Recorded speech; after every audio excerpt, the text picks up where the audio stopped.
오늘 우리가 이사야 28장 1절에서 10절 말씀을 우리가 살펴봤습니다만, 사실은 오늘 본문 내용이 전체 오늘 29절까지 있죠. 이 말씀까지의 말씀이 해당하는 말씀이라고 볼 수가 있습니다. 이 말씀은 북이스라엘에 대한 하나님의 심판에 대한 그런 말씀입니다. 우리가 이사야서를 강론하면서 계속 반복되어지는 단어 하나가 있는데, 그것은 하나님의 심판에 대한 예고입니다. 그렇죠?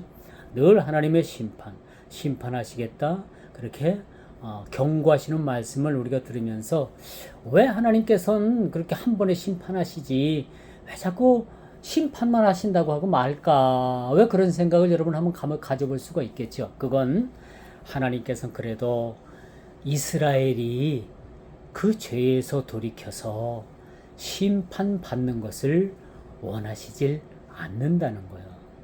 여기서 하나님의 사랑하심이 아주 그 말씀 속에서 드러나고 있음을 보게 됩니다. 참 매정한 사람들은 한 번 말을 딱 하고 딱 그냥 내치죠. 이런 사람들을 매정한 사람들이라고 봐요. 하나님은 우리 인간에 대해서 매정하시질 못해요. 참아보시고, 또 연기하시고, 또 기다려보시고, 또 행여나 누가 합니까? 그들이 죄에서 돌이켜서 하나님께서 예고하신 심판을 하나님께서 혹시나 면하고 싶은 마음이 참 많이 있음을 우리가 성경을 통해서 누누이 살펴보잖아요. 그렇죠? 그래서 우리가 이 심판이라고 하는 것은 최종 결론적인 것입니다. 심판이라고 하는 것은 그 인생의 최종 결론을 그렇게 토출하는 것이 심판이라고 볼 수가 있어요. 우리도 마찬가지죠. 장차 예수님께서 이 땅에 다시 오실 때는 예수님께서 세상을 심판하러 오시는 거예요. 예수님께서 2000년 전에 처음에 오셨을 때는 왜 오셨어요? 이 땅에 하나님의 복음을 전하고 그걸 듣는 자마다 구원을 얻게 하시기 위해서 하나님께서 그 심판받아 마땅한 자들을 구원하기 위해서 성부 하나님께서 성자 예수님을 이 땅에 보내주신 거죠. 근데 두 번째 올 때는 예수님께서 이 땅을 심판하러 오시게 된다는 거죠. 근데 많은 학자들이 언제 온다, 많은 종말론자유자들이 언제 온다 하지만은 그 날을 맞춰본 적이 하나도 없어요. 근데 왜 이렇게 주님께서 더디 오실까? 왜 그래요? 왜 더디 오실까?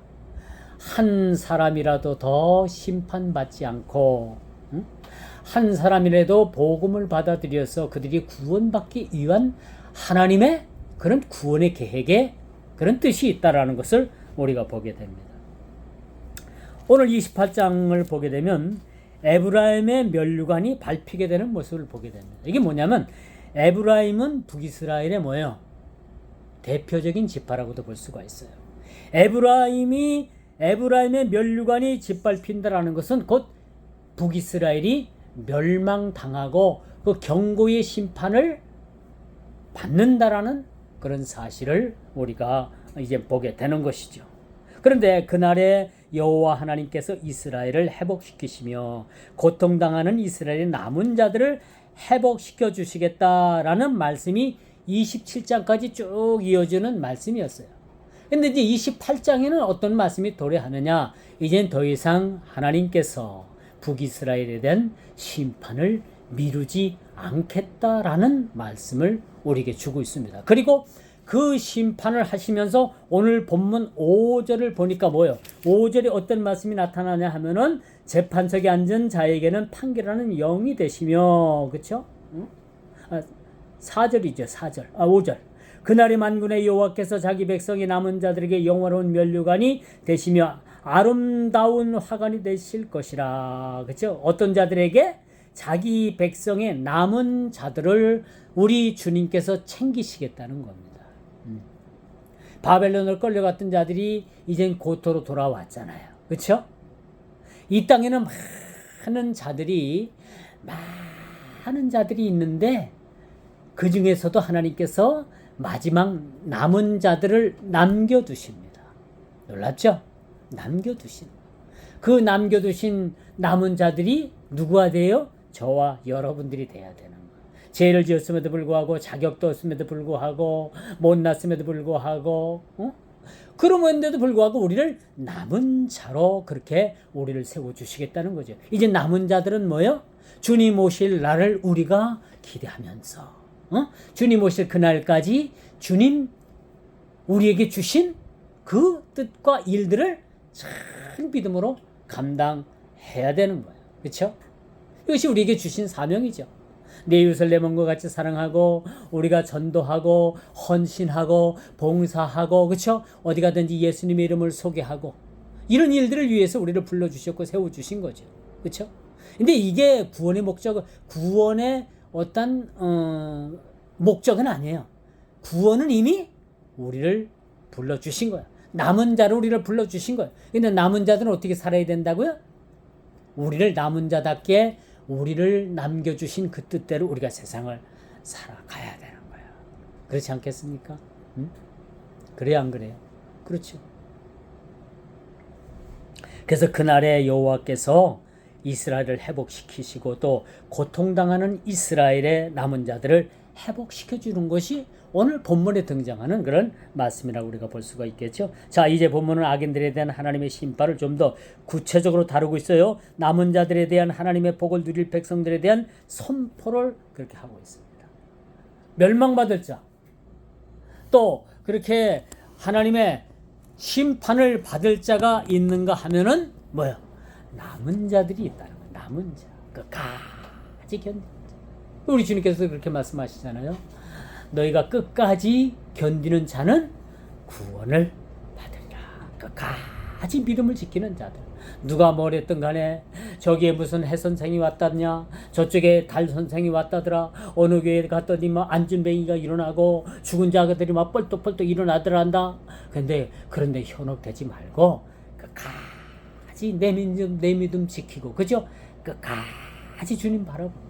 마지막 때가 되면요, 여러분, 마지막 때가 되면 사탄, 마귀들도 귀신들도 막 죽은 자를 살리고요, 막 하늘에서 막 불이 떨어지게 하고, 막 불이 내려지게 하고, 응? 안진뱅이를 막 뻘떡뻘떡 이렇게 세우기도 하고요, 응? 막 죽어가는 사람, 껄떡껄떡거리는 사람을 뻘떡뻘떡 일어나게 하고. 그럼 이야, 이게 진짜인가 보다. 그래서 막 사람들이 막 이리 쏠리고, 그 가보니까 또 나중에 아니거든. 또 저쪽에 그런 소문이 나니까 또 저쪽으로 확 쏠리고, 막 이리저리 막 그냥 사람들이 쏠려 다닌다고 했어. 그러지 말고 내 믿음 굳건하게 지키는 것이 사실 필요하다. 그래서 여러분, 왜 이스라엘이 멸망을 받는가? 왜 경고를 받고 왜 멸망을 받는가? 그 이유는 우리가 알아야 될 거 아니에요. 그렇죠? 그 이유가 뭐냐고 하니까 성경은 이스라엘이 교만했대요. 교만했답니다. 교만이 뭐예요?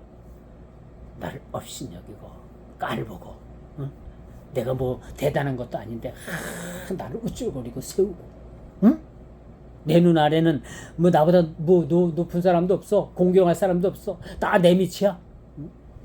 그렇게 사람을 깐만히 보고, 그런 교만한 행동, 그렇죠? 우리가 평상시로 느끼는 것이 교만이고요. 진짜 교만은 뭐냐? 하나님을 만만히 보는 거. 하나님을 만만히 보는 거, 하나님을 업수히 보는 것이 인간의 교만인 거예요. 그렇기 때문에 하나님을 섬기지 않고 우상을 섬기고, 그렇죠? 하나님보다 더 사랑하는 것을 가지고 생명을 걸고, 그것이 다 교만이라고, 인간의 교만이라고 말해주고 있습니다. 제가 심심해서 찾아본 건 아니에요. 컴퓨터로다가 이렇게 찾아보니까 이 신구약 성경을 통틀어 가지고 이 교만에 대한, 그런 교만에 대한 것들을 주장하는 것이 50회나 나오더라.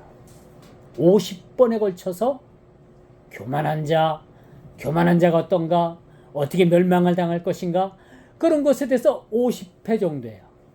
대략 뭐 더 성경에 능한 사람은 이거보다 더 많이 찾을 수가 있겠죠. 제가 찾은 바는 한 50회 정도가 돼요. 여러분 성경 읽으면서 이렇게 50회 정도 찾기가 쉬워요? 쉽질 않아요? 쉽질 않죠. 근데 여러분 시대가 좋아가지고 이 컴퓨터에 이 성경 프로그램이 깔려가지고 그 교만 딱 그렇게 단어를 치게 되면 쫙 교만에 대해서 성경이 쫙 그 프로그램이 찾아주는 프로그램이 있어. 이게 찾아보니까 제가 가지고 있는 성경 프로그램에는 50회에 걸쳐서 인간의 교만에 대해서 그렇게 언급을 하더라고요. 50회가 적은 숫자입니까? 절대 적은 숫자가 아니죠. 그런 횟수가 아니라는 얘기죠. 왜 이스라엘이 망할 수밖에 없는가? 1절 4절의 말씀을 언급하고 있지만 그들의 교만이라. 교만한 마음인 거예요. 교만한 마음. 그들은 일찌감치 하나님을 버리고 뭘 택했어요? 우상을 택했잖아요. 이 자체가 하나님 앞에 교만이 될 수밖에 없는 겁니다. 그래서 하나님께서는 가만히 보니까 이젠 북이스라엘이 멸망을 하는데 가만히 보니까 남유다도 북이스라엘을 본받아 가지고 멸망할 것 같거든. 응? 그러니까 북이스라엘과 남유다는 뭐 나라만 갈라져 있지 형제 아니에요.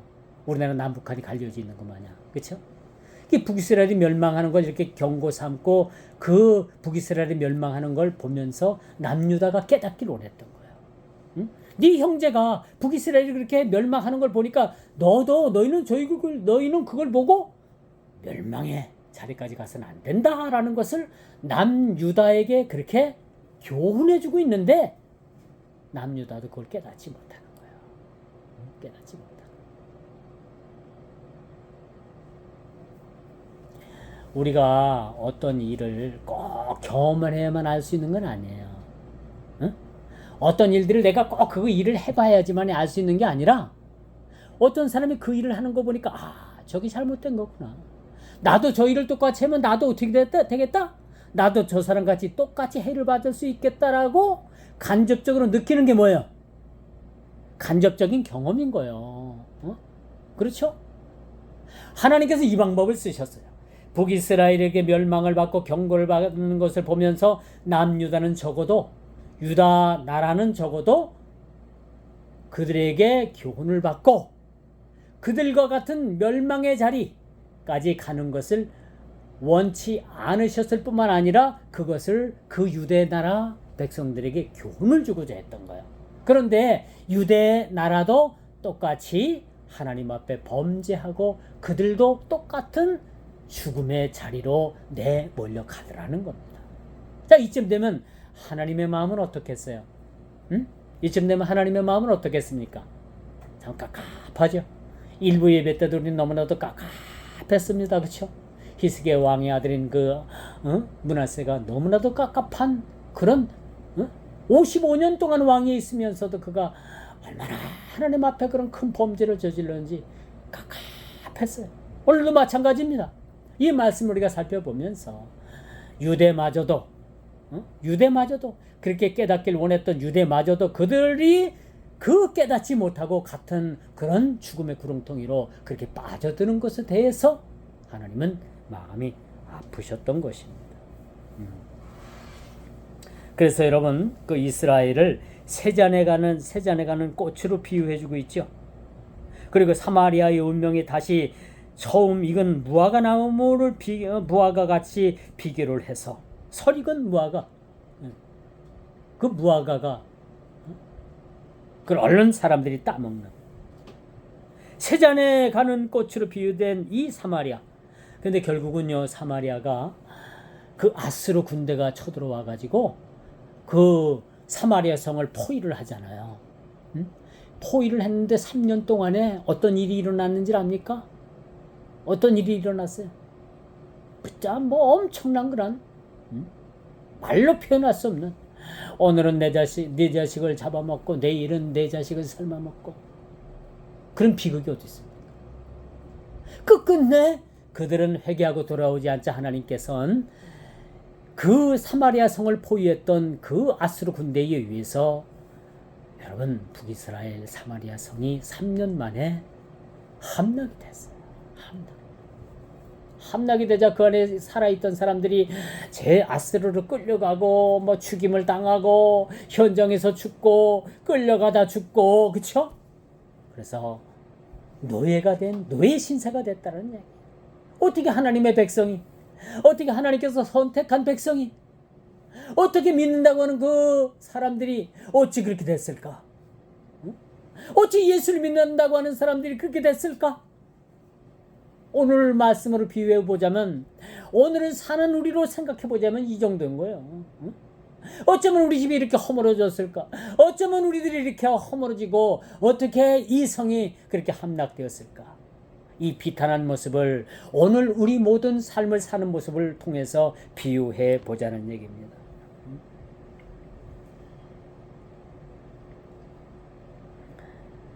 여러분 흥하면 흥한 원인이 있고요. 사람들이 그렇죠? 망하면 망하는 이유가 있는 거예요. 그렇죠? 사람이 뭘 잘해가지고 잘했으면 그 이유를 아는 것이 참 중요해요. 근데 사람들이 망하면 망하는 이유를 모르고 망하더라고. 이것보다 더 억울한 일이 어디 있겠어요?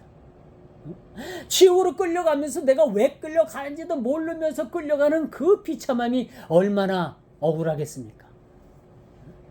알면서 맞아. 나는 이게 예수를 믿지 않은 것 때문이야. 이것 때문에 내가 죽을 수밖에 없고 영벌에 절 수밖에 없어. 그렇게 통탄하면서 끌려가는 사람하고 내가 왜 끌려가서 그렇게 영원히 꺼지지 않는 불못에 가서 영원한 심판을 받아야만 되는가라는 것을 알지도 못하고 끌려가는 사람의 비참함. 물론 똑같은 비참함은 똑같은 거지만은 좀 더 억울하지 않겠습니까? 그렇지 않겠어요? 이런 비참함. 그래서 오늘 7절에서 10절에 보니까 이젠 1절에서 4절, 5절, 6절에서 이스라엘의 그 죄상 그걸 보고도 느끼지 못하는 남유다의 죄악상이 그대로 오늘 7절부터 10절까지 나타납니다. 어쩌면 그럴까? 사람들이 뭔가 좀 보고 느끼는 것이 있지 않겠어요? 그렇지 않겠습니까? 뭔가가 여러분들 길을 다니면서 뭔 일을 보면서 뭔가가 일어나면서 그걸 보고서 뭔가 좀 느껴야 되지 않겠어요? 그렇지 않겠습니까? 길을 가면서도 휴대폰만 쳐다보고 전주대가 내 이마를 치는지 땅이 내 이마를 때려가지고 이마가 깨지는지도 모르게 그냥 휴대폰에 빠져가지고 요즘 젊은이들 보면 다들 그래요. 길을 다니면서도 전부 다 휴대폰 쳐다보고 다니느라고 뭐예요? 전주대가 와서 때리는지 땅이 더 그냥 벌컹하고 올라와갖고 땅이 그냥 이마를 탁 때리는지 그것도 모르고 그냥 휴대폰을 보고 다니더는 얘기예요. 사람들이 어디 빠진 거예요. 빠진 거예요. 마치 남유다가 북이스라엘이 이렇게 하나님 앞에 범죄했음에도 불구하고 남유다는 이것을 깨닫지도 못하고 그들도 똑같이 남유다도 그 죄악에 빠졌다는 이야기가 7절에서 10절에 그렇게 주어지는 말씀이라고 볼 수가 있어요. 이 시간에 졸음이 옵니까? 잠이 와요? 눈이 감겨요? 감길 수가 없는 거예요. 이게 북이스라엘이나 남유다한테 하는 얘기가 아니라니까. 오늘을 사는 저와 여러분들에게 하시는 말씀이에요. 죽어가는지도 모르고 죽어가는지도 모르고 그렇게 죽어가는 사람은 미련한 거예요. 왜 내가 죽는 정도에 왜 내가 죽는가? 라는 정도는 알아야 될 거 아니에요. 그래 어떤 대처를 하죠. 그렇죠? 거기에 대한 대처를 여러분들이 마련해야 될 거 아닙니까?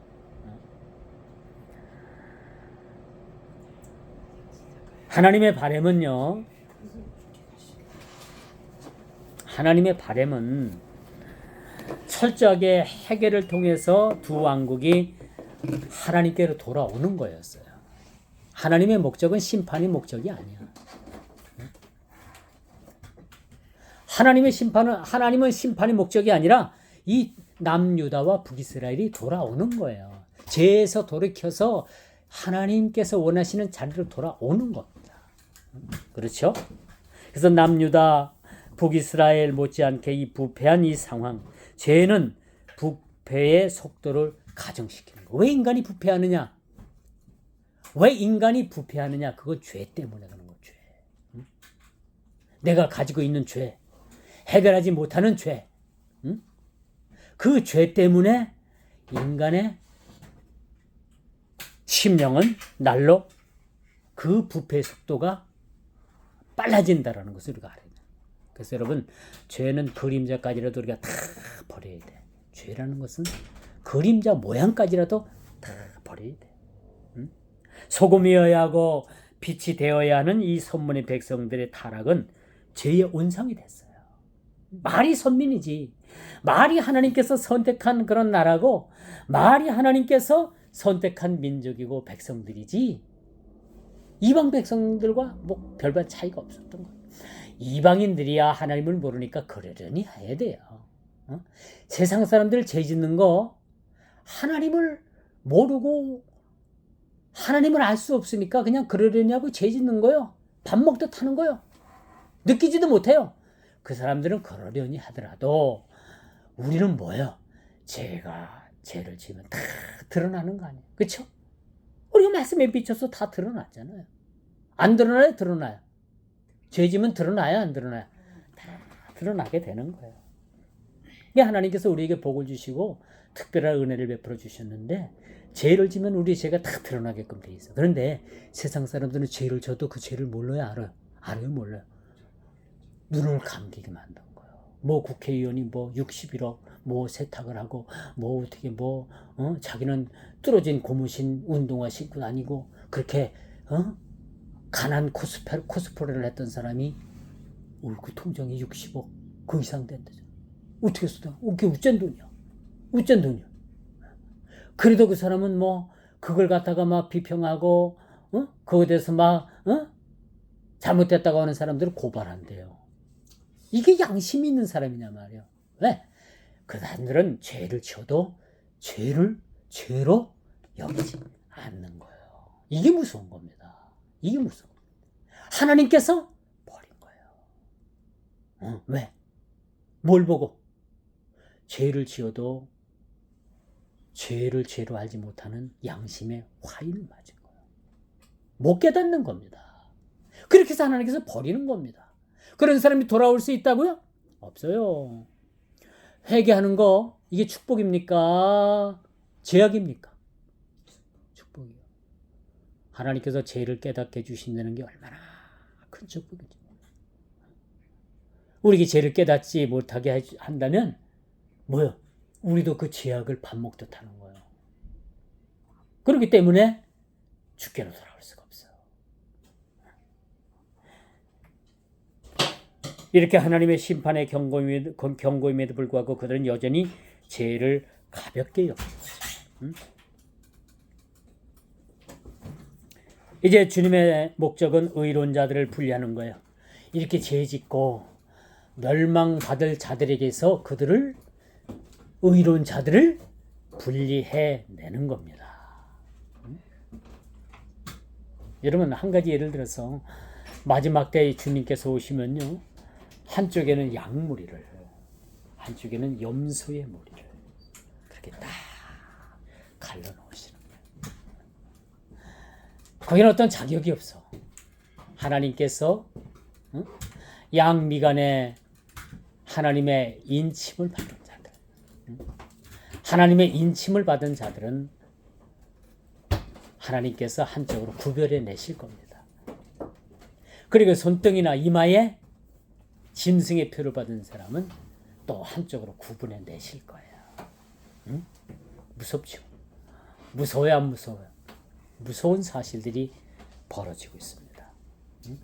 이제 하나님께서는 더 이상 희망이 없어 보이니까 북이스라엘에서, 남유다에서 하나님께서 의로운 남은 자를 구별해 내시겠다는 거예요. 이게 오늘 말씀의 골자입니다.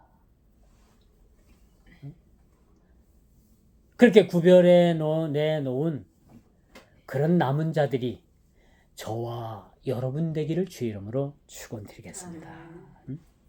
23절 너희는 귀를 기울여 내 목소리를 들으라. 자세히 내 말을 들으라. 그렇죠? 밭을 일구는 농부를 비유로 하나님은 적당한 절차를 사용해서 거두어들인 곡식을 그 용도에 따라서 심판하실 겁니다. 알곡과 쭉정이를 구별하시겠다는 거예요. 알곡과 쭉정이를 하나님께서 구별하시겠다는 겁니다. 그래서 이제 마지막 심판대 앞에서 두 부리로 나눠지게 됩니다. 한쪽은 양무리, 한쪽은 염소무리.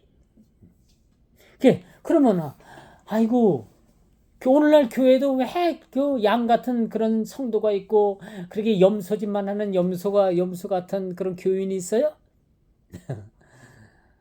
그건요, 이 한 울타리 안에도 염소를 집어넣지 않으면 양은 조금만 추워도 막 한 군데로 막 쌓인대요. 한 군데로 막 쌓여가지고 앞사에서 죽는지도 모르고 막 쌓인대요. 그리고 양들이 풀을 안 뜯고 그렇게 좀 양들이 게으름을 피우면 그 사이에 뭐가 다녀? 염소들이 막 그 사이를 막 헤집고 다니면서 막 뛰어맞고 막 치받고 괴롭히는 거야. 그러니까 양들이 막 흩어져 갖고 활동을 하게 되는 거야. 교회 안에도 염소가 있어요. 왜 염소를 하나님께서 기르실까? 양들을 건강하게 키우기 위해서 염소가 있는 거예요. 교회 안에 염소 있다고 너무 그러지 마세요. 응? 염소 있어요. 그러면 목사님은 제가 염소인가요? 그런 얘기를 하는 게 아니라 염소 같은 사람들이 있잖아요. 모르지 나중에 이제 양이 염소의 탈을 쓴 양인지 뭔지 모르겠지만 하나님께서 그렇게 그 목적대로 쓰신다고 보는 거예요. 꽁도 마찬가지예요. 꽁. 제가 시골에서 아주 젊을 때 20대 때 꽁을 키워봤어. 꽁이 좀 시골에서 좀 돈이 된다 해가지고 꽁을 한 50마리 새끼를 분양을 받다가 아주 마당에다가 이렇게 망을 설치해 놓고 꽁을 길렀는데 이 꽁이 아주 날씨가 추우면 너무 민감해. 그래서 꽁이 좀 춥기만 하면 죽을 줄도 모르고 다 한 군데 가서 막 다 쌓여. 막 층층이 막 쌓여. 그리고 그 밑에 또 꽁이 죽어요? 안 죽어요? 죽어요. 그럼 막 들어가고 막 헤쳐놓고 전등을 켜줘야 돼. 그럼 전등 밑이 따뜻하니까 전등 밑에 하고 꼬박꼬박 또 졸아요. 꽁. 꽁은 많이 키웠는데 꽁고기는 실상 많이 못 먹어봤고 키우다가 많이 죽었어. 많이 죽고 그게 이제 나중에 꽁이 확 흐트러지면서 돈이 안 되더라고. 사료값도 안 나와.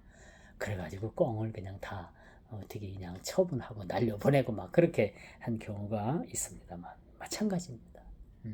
오늘 알곡을 털어가지고 부수는 게 아니라 우리 주님께서는 알곡을 이렇게 잘 걷어가지고 부설뜨리는 게 아니라 잘 이것을 탈곡기에 탈곡을 해서 알곡과 쭉정이를 구별하시겠다는 거예요. 그렇죠? 이게 마지막 때 알곡과 쭉정이를 구별하는 거예요. 주님은 반드시 키질 알죠, 여러분?